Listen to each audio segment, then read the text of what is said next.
మీ జాతకం ఎలా ఉంటుందో తెలుసుకోండి. వెంటనే జేకేఆర్ గురుగారి అపాయింట్మెంట్ తీసుకోండి. హలో అమ్మా, నమస్కారం. నమస్తే కీర్తి.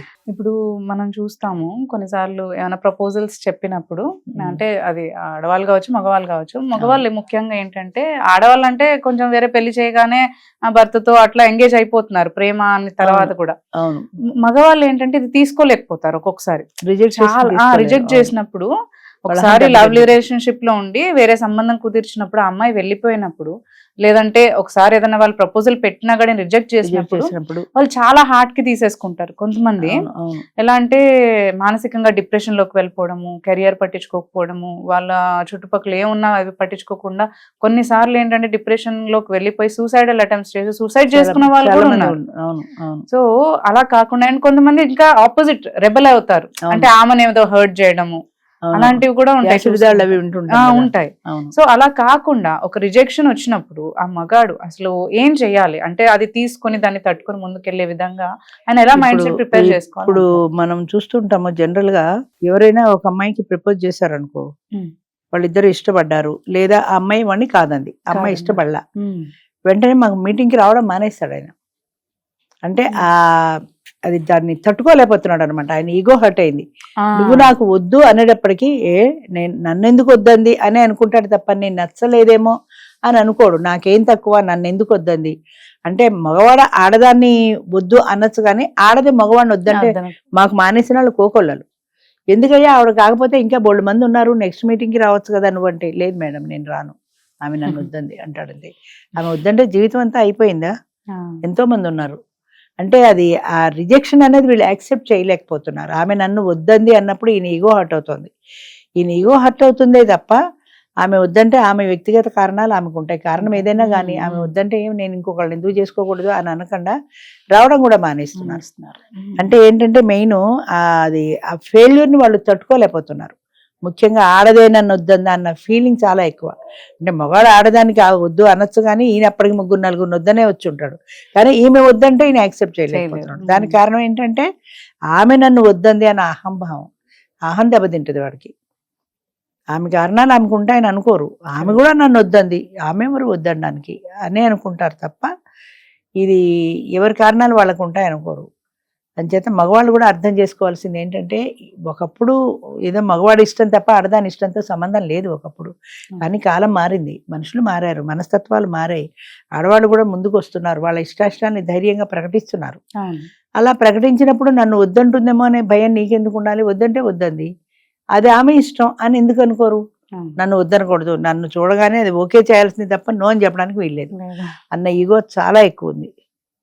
ఇప్పుడు మా మీటింగ్లో కూడా చాలామంది మగవాళ్ళు వస్తారు. ఆడవాళ్ళని పరిచయం చేసుకున్న తర్వాత ఈయన ఎవరో నెంబర్ 44 టోకెన్ ఆవిడతో మాట్లాడతాను అంటాడు వచ్చి. ఆ 44 టోకెన్ ఆవిడ అసలు లేవని కూడా లేవదు. అంటే ఈయన స్టేజ్ దగ్గరికి వచ్చి నేను మాట్లాడతాను అనగానే ఈయన చూస్తుంది కదా, ఈయన నచ్చలేదు ఆవిడకి.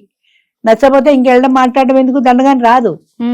నేనేమంటానంటే, అమ్మ వచ్చి పరిచయం చేసుకుని మాట్లాడి నాకు ఇష్టం లేదని చెప్పు, కనీసం మర్యాద కదా, పిలిచినప్పుడు రావాలి కదా అంటే అసలు లేవని కూడా లేవరు వాళ్ళు. అంటే అది నాకు నచ్చని వాడితో నేను మాట్లాడేది ఏంటి, ఎలాగూ చెప్పేదే కదా, మళ్ళీ వాడి మొహం మీద నేను చెప్పడం ఎందుకు అన్న భావన వాళ్ళది అయి ఉండొచ్చు. అది ఒకప్పుడు జరిగేది అలా. ఇప్పుడు లేటెస్ట్ ట్రెండ్ ఏంటంటే, లాస్ట్ మీటింగ్ నుంచి చూస్తున్నాము, ఆడవాళ్ళు ఇష్టపడి పలానా ఆయనతో మాట్లాడుతూ ఉంటే మగవాళ్ళు కూడా లేవటల్లా. అంటే ఈయనకి ఆవిడ నచ్చల. కారణం ఏదైనా కానీ మీకు మెయిన్ నచ్చడమే కాదు, మాకు కూడా మీరు నచ్చాలి అని. ఈయనకి ఏదో ఆవిడ అందమో చందమో, హైటో లావో సన్నమో తెలుపో నలుపో లేదా ఆవిడ చదువో ఏదో నచ్చలేదు. నచ్చక ఆవిడ 44 టోకెన్తో మాట్లాడతానంటే ఆయన కూడా ముందుకు రాడు. ఎవరు బాబు 44 అంటే అప్పుడు లేస్తాడు. ఏమయ్యా నువ్వు ఆవిడతో పిలుస్తుంది మాట్లాడచ్చు కదంటే, నాకు ఇంట్రెస్ట్ లేదు మేడం అని చెప్పేసి కూర్చుంటాడు. అంటే ఏంటనమాట, ఆడదానికి మగవాడు నచ్చట్లా, మగవాడికి ఆడది నచ్చట్లా. అలాగే ఇక్కడ కూడా ఏంటంటే, ఇప్పుడు ఆడది ఒకవేళ నచ్చలేదు అంటే వీళ్ళ ఈగో హర్ట్ అవుతుంది. ఇప్పుడు ఆడది కూడా చాలా మంది మగవాళ్ళని నచ్చలేదు అంటున్నారు. ఈగో హర్ట్ అవుతుంది తప్ప ఆవిడ కారణాలు ఆవిడకుంటే ఆవిడకి నచ్చపోవచ్చు అని అనుకోలేకపోతున్నారు. అది యాక్సెప్ట్ చేయగలగాలి, ఆ మన మనసు కూడా యాక్సెప్ట్ చేయగలగాలి. అంటే ఫెయిల్యూర్ని ఇప్పుడు 10th క్లాసెస్ వాడు సూసైడ్ చేసుకుంటాడు, ప్రేమ ఫెయిల్ అయిన వాడు సూసైడ్ చేసుకుంటాడు, ఉద్యోగం దొరకలేదన్న డిప్రెషన్తో సూసైడ్ చేసుకుంటారు. వీళ్ళందరికీ సూసైడ్ ఒకటే మార్గం కాదు కదా. After all 10th class fail అయిపోతే జీవితమే పోలే కదా, ఇంకోసారి గట్టుకు పాస్ అవ్వచ్చు కదా అని అనుకోడు. ఆ క్షణంలో ఆ మూమెంట్లో వాడికి అనిపించదు ఏదో 10th క్లాస్ ఫెయిల్ అయిపోయా ఎందుకు నా జీవితం అనో, లేదా పేరెంట్స్ తిడతారన్న భయమో వాడిని సూసైడ్కి దారితీస్తుంది తప్ప. అంటే చిన్న చిన్న ఫెయిల్యూర్స్తో జీవితాన్ని నాశనం చేసుకుంటారు. కానీ జీవితంలో ఇది ఒకటే కాదు, ఇంకా చాలా ఉన్నాయి జీవితంలో. నేను ఓడిపోయాను కరెక్టే, ఇంకొకసారి ప్రయత్నం చేసి నగ్గచ్చు కదా, ఇంకొకసారి 10th క్లాస్ కట్టుకోవచ్చు కదా అన్న ఆలోచన రావటం. అంటే ఫెయిల్యూర్ని యాక్సెప్ట్ చేయలేకపోతున్నారు. మెయిన్ ఎక్కడొస్తుందంటే ఏ చిన్న విషయంలో అయినా సరే ఫెయిల్యూర్ని యాక్సెప్ట్ చేయలేకపోతున్నారు. అయితే చిన్నప్పుడు ఎక్కడో చదువుకున్నాం, గజని 18 సార్లు ఓడిపోయి 19వ సారి నెగ్గాడు, 17 సార్లు ఓడిపోయి గజని మహమ్మద్ 18వ సారి నెగ్గాడు. 17 సార్లు యుద్ధానికి వెళ్ళినా ఓడిపోయినా ఆయన ప్రయత్నం మానలా, చివరికి 18వ సారి నెగ్గాడు. అలా నువ్వు కూడా ఎందుకు ప్రయత్నం చేయవు, 1-4 సార్లు ప్రయత్నం చేయాలి కదా, ప్రయత్నం చేసి నెగ్గేదాకా నువ్వు పోరాడాలి అన్న థాట్ వాళ్ళకి లేదు. పేరెంట్స్ కూడా ఏమవుతుందంటే వాళ్ళు ఫెయిల్ అయినప్పుడు వాళ్ళకి ధైర్యం చెప్పాలి, వాళ్ళకి ఆత్మవిశ్వాసం కలిగించాలి. ఎదవా నువ్వు పాస్ అవ్వలేదని ఇంకో 4 తిడతారు, లేదా చదువు మానేసి ఏ డ్రైవర్గానే వెళ్ళని తిడతారు తప్ప నువ్వు సాధించగలవు, ఈసారి ఏదో బ్యాడ్ లక్ అయిపోయింది ఇంకోసారి ప్రయత్నం చేయి, నువ్వు పాస్ అవుతావని వాళ్ళలో కాన్ఫిడెన్స్ని డెవలప్ చేయాలి. అది ఆ ఓపిక పేరెంట్స్కి ఉండట్లా. నీకు బోల్డ్ లక్షలు ఫీజులు కట్టాము కాలేజీకి స్కూల్కి, 10th క్లాస్ ఫెయిల్ అయ్యి ఇంట్లో కూర్చున్నావు అని తిడతారేమో అనే భయం కొంచెం ఉంటుంది. ఆ భయంతో సూసైడ్కి ప్రయత్నం చేస్తారు. మెయిన్లీ ఏంటంటే వీళ్ళలో వాళ్ళ కాన్ఫిడెన్స్ లోపించటం, చిన్న చిన్న ఓటమిలను కూడా భరించలేకపోవటం. అది సైకాలజిస్టులు కూడా చెప్తుంటారు, చిన్న చిన్న ఓటమిని భరించలేకపోవడం. లవ్ ఫెయిల్యూర్ అయితే చచ్చిపోతారు, దేశంలో ఇదొకతే ఉందా, ఎంతమంది లేరు, ఇంకొకళ్ళని చూసుకోవచ్చు కదా అని అనిపించదు ఆ క్షణంలో. అది నన్ను వద్దంది ఎందుకు నాకు ఈ జీవితం చచ్చిపోతాను. లవ్ ఒకటే జీవితం కాదు, జీవితంలో చాలా ఉన్నాయి ఇంపార్టెంట్వి అని అనుకోరు ఆ క్షణంలో. 10th క్లాస్ ఫెయిల్ అవడం ఒకటే కాదు, జీవితంలో నేను సాధించవలసిన ఎన్నో ఉన్నాయి అని ఆ క్షణంలో అనిపించదు. అంచేత ఓటమిని అంగీకరించలేకపోవడం అనేది ప్రధానమైన కారణం వీటిల్లో.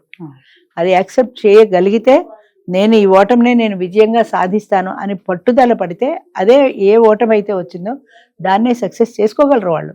కానీ అంత కాన్ఫిడెన్స్ మనిషికి లేకపోవటం అన్నది ఫెయిల్యూర్కి ప్రధానమైన కారణం. దాన్ని యాక్సెప్ట్ చేయగలగాలి, పట్టుదలతో అదే పరీక్ష లాంటివి అయితే సాధించగలగాలి. అమ్మాయి విషయంలో ప్రేమ ఫెయిల్ అయింది అనుకో, ఈ ప్రేమ ఒకటే కాదు కదా జీవితంలో, అమ్మ ప్రేమ ఉంది, చెల్లి ప్రేమ ఉంది, స్నేహితుల ప్రేమ ఉంది, బాధ్యతలు ఉన్నాయి. ఇన్ని ప్రేమల్ని ఆఫ్టర్ ఆల్ ఒక్క ప్రేమ కోసమని నేను ఎందుకు త్యాగం చేయాలి అనుకోరు, ఊరే వేసుకుంటారు అంతే. ఒక దాన్ని నా చావుకి ఇదే కారణం ఏదో రాసేస్తారు, చచ్చిపోతారు అంతే. కానీ నిన్ను కని పెంచి 20 ఏళ్ళు కని పెంచిన తల్లిదండ్రులు వాళ్ళకి ఎంత బాధాకరం అది. ఆఫ్టర్ ఆల్ ఎదవ ప్రేమ కోసం చచ్చిపోయావు నువ్వు అని ఒక్కసారి వెనక్కి తిరిగి ఆలోచించుకోరు కదా. ఆవేశం ఆలోచనని రానివ్వదు. అంచేత ఇలాంటి నష్టాలు అనేవి వాళ్ళకి సెల్ఫ్ కాన్ఫిడెన్స్ ఉండాలి.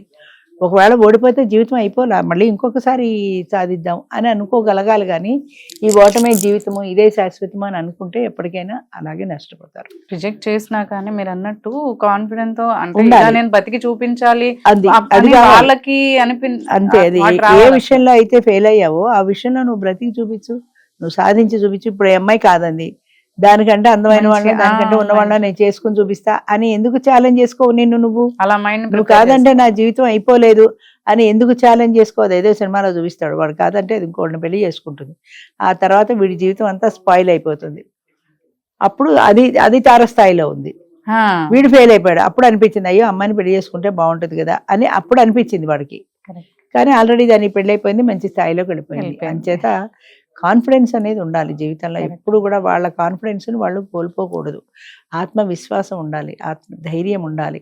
ఒకరు చెప్పిన మాటకి మనం ఈల్డ్ అయిపోకూడదు. వాళ్ళు బాగాలేదంటే బాగాలేదు, బాగుందంటే బాగుంది అని ఒకళ్ళ మీద డిపెండ్ కాకూడదు.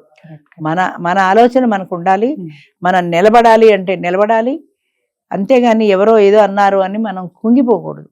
అలా కుంగిపోతే ఇంకా దిగజారుడు ధనమే అవుతుంది అది. Thank you. ఓకే.